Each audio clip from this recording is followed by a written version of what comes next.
Welcome, everyone, to our weekly talk show, From Fear to Love. My name is Dr. John Querci, and this is my co-host, Robin Paris. Hello. And tonight's episode is On Common Ground. It's a sub-series where we interview and feature people who have created from nothing in the face of no. Today, we have John Pacovsky, an internationally known artist, best known for his Absolute vodka art, and most recently his absentee of liquor art. And his most favorite art, which he's popularizing now, is his box people. I just met John this evening earlier for the first time, and I gotta say, John Querci, that he really is the embodiment of this series. Absolutely. Yeah, in the face of no, he moves on. Here's a man who comes from a small town in northeastern Pennsylvania, just outside of Wilkes-Barre and Scranton. And he'll tell his story shortly, which is quite intriguing. So, stay tuned. Thank you.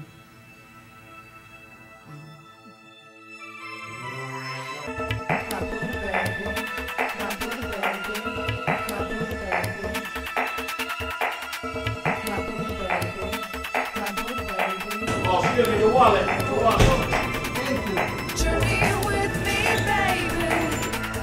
Take you on a ride. Cut the chase, let's race down to the lifestyle. Judging makes you crazy. Easy is so free. Come with me, 'cause mentally I'm lovely. To be loved, fearlessly to be loved, so holy. BuddhaBaby, shake me in my belly. To be loved, fearlessly to be loved, so holy.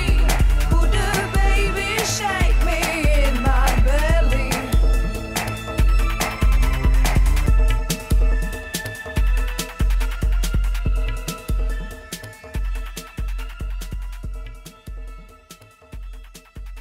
Today in On Common Ground, we have our very special guest, John Pacovsky. Welcome, John. Thank Welcome. you. He's a 35-year veteran of the art world, and he first made his name with Absolute vodka art, and then he went on to absinthe, liqueur, and most recently the box people. So John, tell us about yourself. What's your background? Where'd you come from? Who are you? Okay, well, come from a small town in Pennsylvania, and just sort of, actually it was in my mid-20s when I started to get this thing about I wanted to be an artist, and went to school actually as an architectural major, but took an art course and just got fascinated by it, and then took a philosophy course, and that just turned everything around, and I got to the point where I just wanted to spend more time reading and thinking and just painting. But the paintings then just became interpretations of everything I was reading, and it just went off on these tangents that were all over the place. And then, but what made me leave art school is I thought if you have an instructor who is only to the point where they're teaching you, in other words, I wanted to be an artist. I wanted to live the artist, whether it's the bohemian lifestyle, anything, and nothing else seemed to matter. So what I did was just took any job that would make me have money to buy art supplies. About what exactly, you were doing. Nothing else mattered. Yeah. And I would work at, like scrub floors and stuff, anything. But I always looked for a job that I didn't have to think while I was there. So that no matter what I'm doing, it was a mundane thing, and I was free to pursue, just all these amazing philosophical thoughts and why we're here and all that stuff, and it just never ended.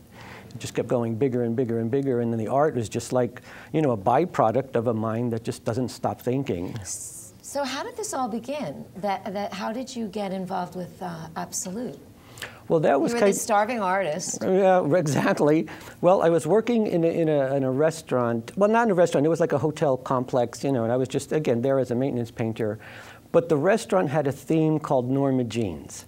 So they knew I could paint, so I was painting murals on the walls, life-size pictures of Marilyn Monroe, you know, peak Right. Cadillacs, all that stuff. Right.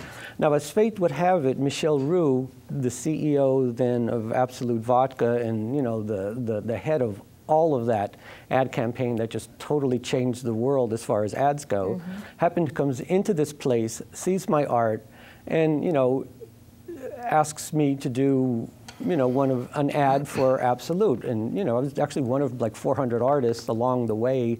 There may even been more of them. In this little restaurant in Pennsylvania? I know, how bizarre is that? Well, it turns out that he had property near there, a little like bungalow kind of place that he used to go to just, you know, get away from it all. It was like his little escape. That's amazing. It is, it absolutely is amazing. Sort of like a law of attraction. I was looking for a way out and he was looking for someone who, you know, would do another ad. But we actually became very close friends, and that's kind of fun. Because, you know, that was maybe 15 years ago, and, you know, I still see him, and, you know, we're still doing stuff. So that was a real plus part of it.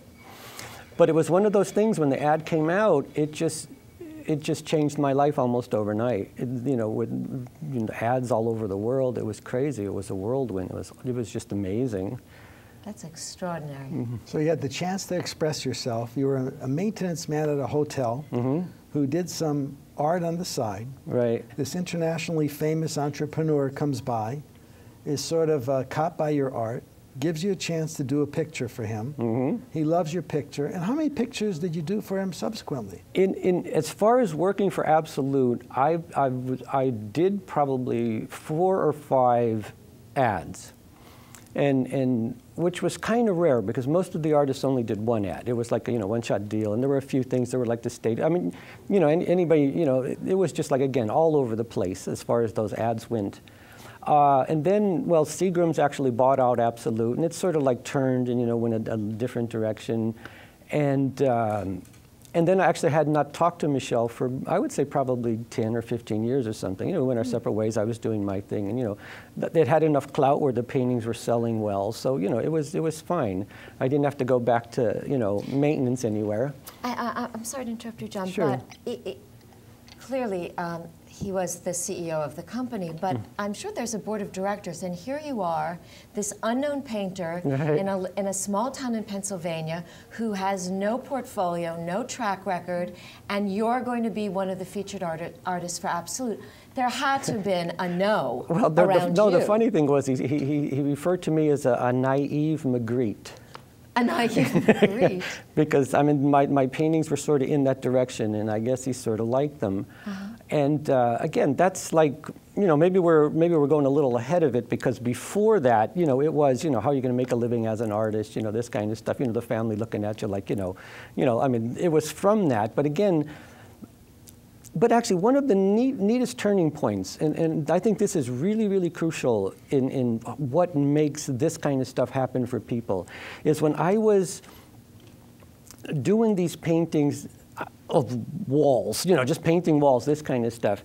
And I started to actually do commission work, because people would say, oh, do my portrait, you know, we like the way you paint, this kind of stuff. So I was actually working full-time as a maintenance painter, and then working full-time doing just, you know, commission stuff that people wanted, you know, do my dog, do my cat, you know, any of that kind of stuff. And I thought, I'm working constantly, and I'm not really happy, but I'm learning my technique. So what happened was, one day I just said, you know, that's it, I'm done. I'm never going to paint anything other than what I want to paint. And I said, I didn't care if I like filled the basement with paintings. It didn't matter to me. But the reason I'm saying that is because when I maintained that attitude, these surrealistic fantasy paintings that I started to paint just started to sell like crazy. And that energy that I think was behind there is what attracted someone like Michel to notice my work and then take it from there. The synchronicity of all of that is Right. absolutely present. Exactly. Yes. And if I had not made the conscious decision to Follow your heart. exactly right, that's where it changed, and in that second. What's so fascinating is you look at what you're talking about, and I don't know how many of our shows you've seen, but first, you made a choice. Oh, absolutely. You made a choice to love yourself, trust yourself, and follow your heart. And that love was the positive energy that attracted and allowed you to manifest everything that you wanted to manifest. No question about it. And before you got to that point, you were a maintenance man in a thoughtless job who was asking a lot of questions. Right, not reading looking for books. answers. Yeah, I was looking for hope. Yeah, I mean, I asking thought I can't live questions. like this. There's something, you know. And it was these questions that brought you the answers. Right. Brought you the art, brought you the type of art, brought you to the place where you wanted to be. So all of it was trusting yourself. Yeah, And you were going on a journey, not really knowing what was around the next corner, down the road. Oh, you know it, not even and close. you felt comfortable. You learned what the abyss is. Yeah, what I want to know is, so here you were this artist, you were doing commissioned paintings, people's pets, people's portraits. Right. It didn't capture you, it didn't capture your heart, but your family must have thought, well, at least, you know, most artists are starving and doing other jobs, at Right, least he's right. making some income. Right, right. And then you make the decision, I'm going to follow my heart, paint from my passion, and only paint what it is that calls to me. Right. And Your family must have, you must have heard a lot of, Oh, are you yeah. crazy, you're going to starve, we're not here to support you. What is it professional about- help has been suggested a few times. What is it about you and your nature that makes you so unstoppable? That people that you love and you care about their opinion, and you don't want to see your, I mean, there is the reality that you must know that you could be penniless and homeless and this all could go south. Right. What was it in you? That's another story. I actually was homeless for a brief period of time. But what that did is take away the fear of ever being homeless. So I'm not, in other words, I did it, I lived it, yeah, and it was only 2 weeks, but it was 2 weeks. The longest 2 weeks of your life. You better believe it. Yeah. And there's a lot of, there's some funny stories there. But what happened, again, well, when we were talking earlier, I said in my mid-20s, I had one of those, out-of-the-body experiences that just really, crystallized how magical life is. And there is only a source of pure positive love. That's all that exists. If you're not feeling it, it's your personal resistance that's stopping it. And once I got a handle on that, I thought, it's almost like it's unlimited. I could do anything I want to do. If I screw up, I could just start over again. There's no real right or wrong. Oh, and now you're really in trouble, because you're only in trouble for the second, and you're only in trouble for as long as you believe you are. Right, like there is no such thing as failure. Absolutely. It's discovery. If anything, you discover what you don't want. Right. And then it makes you just concentrate on what it is you do want, and then that's the direction you go in. But I just, I went from, just all this kind of stuff where, like you say, people are telling you can't do this. How are you going to make a living as an artist? And then when you start to do it, and then you start to do like fantasy paintings, or you get into surrealistic stuff, it's like, what are you doing? Why don't you keep painting that same painting over again that's selling? Right. And I've lost galleries because I've changed my style. I mean, I had I was in some very big galleries, but it's like this thing. This is like, it's a neat example because my thing was to really learn how the old masters painted. So when I mastered that, there's a lot of people who like paintings like this. And again, nothing wrong with them. To me, it was learning a technique. But I had this tendency is like after they started selling, and actually the selling had nothing to do with it. It was I then wanted more. I wanted to take it farther. So you weren't attached to the result of what doing this would bring to you. You Right. You were completely in the process of the creativity. Exactly, growing, see what's next, see what's, and now again, doing these ads for Absent, I was, I did like beautiful. thank you, I did like 150 ads, and they're all based on different painting techniques. So it's almost like I was paid to learn all these different painting techniques. And then it's like, well, now where do you go from this? I didn't want to echo what someone else had done, and I didn't want to echo what I had done. I thought I want to do something that's never been done before, and that's where these box people came in. But the byproduct of all of this is like when you really are like that passionate about something, it cannot fail. I mean, I look at myself, I just, again, going back to a brief little homeless thing, like anything else, I came from, practically nothing. I mean, I was actually, where I was born was, it was a 2-bedroom house, and I had 2 sisters, you know what I mean? So it's like, you're coming from something like that. And like right now, I'm sitting here with you, we're in New York, this is fun. I sleep with a woman I adore. I mean, life is great. She's wonderful. She's Yeah. Let me ask you a question.